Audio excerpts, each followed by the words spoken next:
Hey guys, this is Matt from livetoproduce.co.uk.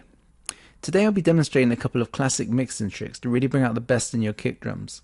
And for this demonstration I'll be using both an acoustic kick drum sample and an electronic kick drum sample. So whether you're producing rock music or dance music, this tutorial should have something to offer.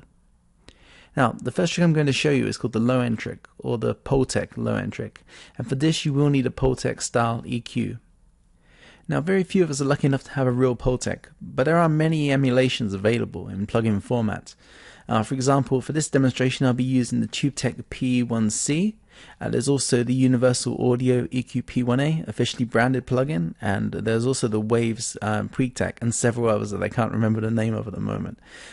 So it's, in terms of emulations, there are many options. Most will get you a very similar sound and they'll get you in the ballpark for this demonstration. So I'm going to just talk you through the nature of the plugin first of all. It has a very distinct feature, which is that for the low end and the high end, you can boost and attenuate in the same frequency area. The thing is, it's not exactly the same frequency area. The attenuation is a slightly higher frequency than the boost area. So this, the result of this is by boosting and attenuating by the same amount, you create a boost in the low and then a slight dip as the frequency rises. And it creates a very unique contour, and the sound is very distinct to the Pultec EQ. In this instance, you'll see that we are boosting by 10 and we're attenuating by 10 too, which creates this low end trick. But and we have the low end frequency set to 30 Hertz. So I'm now going to play you the sample without the low end trick, and you can hear the original sample. Okay, so it's okay, but it's not great, and it's slightly lacking in the low end. There just isn't the roundness we're looking for. So hopefully the low end trick will introduce that. Before I apply the plugin, I'm going to give 10 decibels of gain reduction using the Synuxis 3G stereo. So you'll see that there's it's minus 10 there. That's just to give the plugin some headroom, because these are samples from a sample CD and they're nearly at 0 decibel full scale. So by dipping the gain, we just give the EQ a little more headroom to work with, which I just think helps the sound. So this is the sound once again without the EQ. And oh, by the way, we have the Waves Ultra Maximizer here, just engaged, just to catch any slight transients that might go above and clip. And we don't want our speakers being damaged or unpleasant noises coming out of our sound cards unless we intend to make them. So there you go. Right, so this is without the low end. And this is with it on. And hopefully you're listening on some good quality headphones or good quality stereo, so you can hear the difference. But just generally, is the low end is rounder, fatter, and it's just far punchier. So that is the low end trick applied to an acoustic kick drum. Now let's listen to it applied to an electronic kick drum. Okay, once again, let's listen to it before we put any plugins on.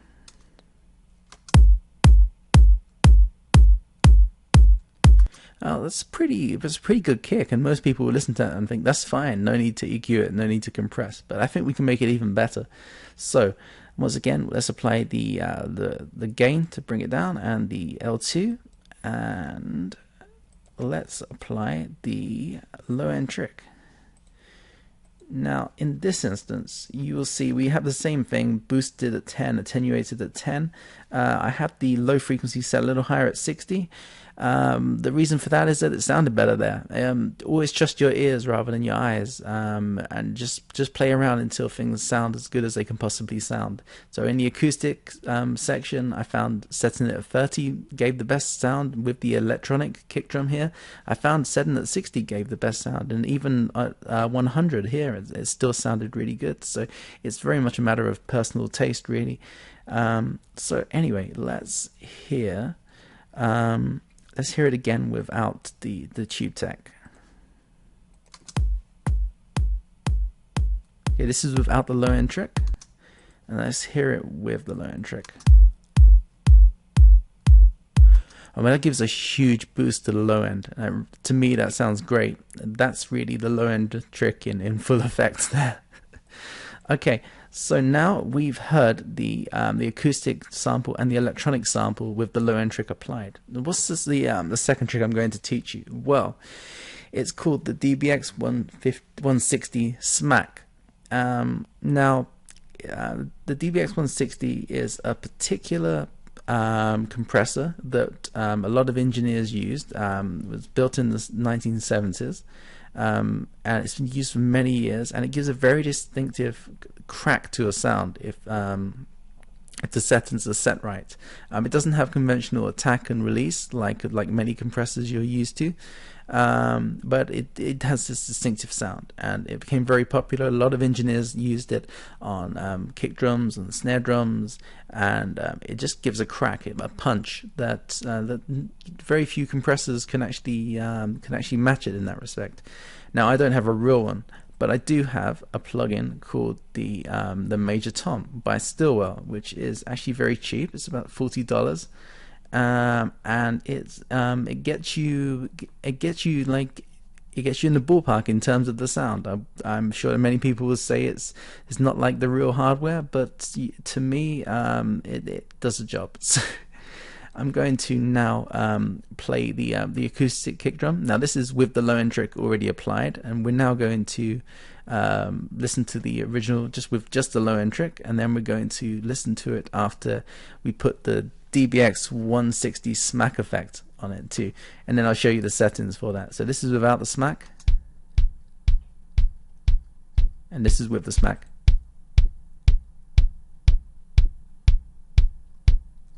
Now, to me, it just sounds like there's a little more of a click, a little more of a punch. It just sort of, I could just know instinctively that it would cut through a mix far easier with that. And if you look at the settings, we're getting around 6 decibels of gain reduction, and I'm boosting at the same time.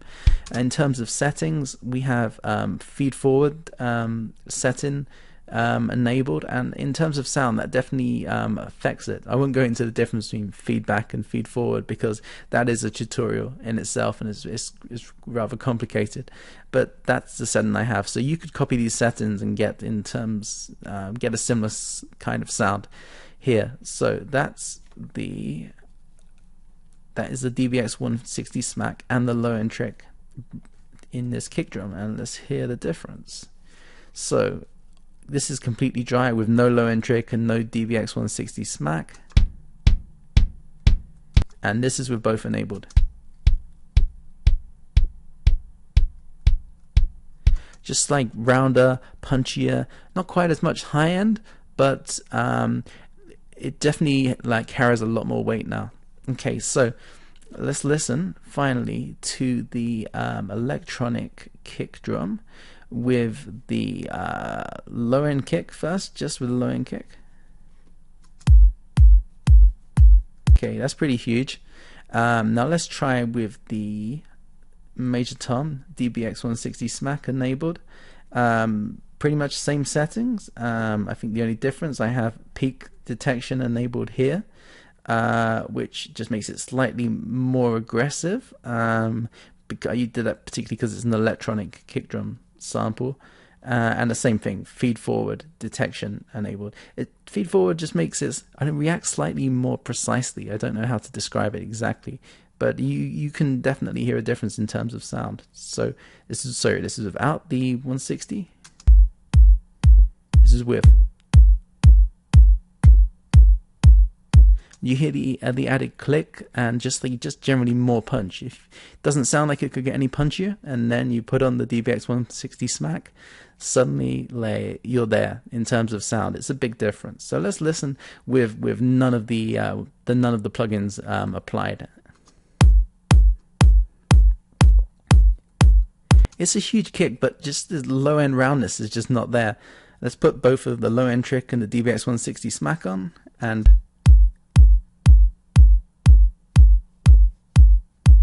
that's a floor shaking kick drum. Okay, so I have shown you the low end trick and the DBX 160 Smack as applied to an acoustic kick drum and an electronics kick drum. And I think we are done for this lesson. If you have any other questions, if I failed to mention anything, just post in the comments and I will get back to you as soon as I can, and maybe even post an update video with a few extra hints and tips. Keep an eye out for more tutorials coming in the future, and check out www.livetoproduce.co.uk.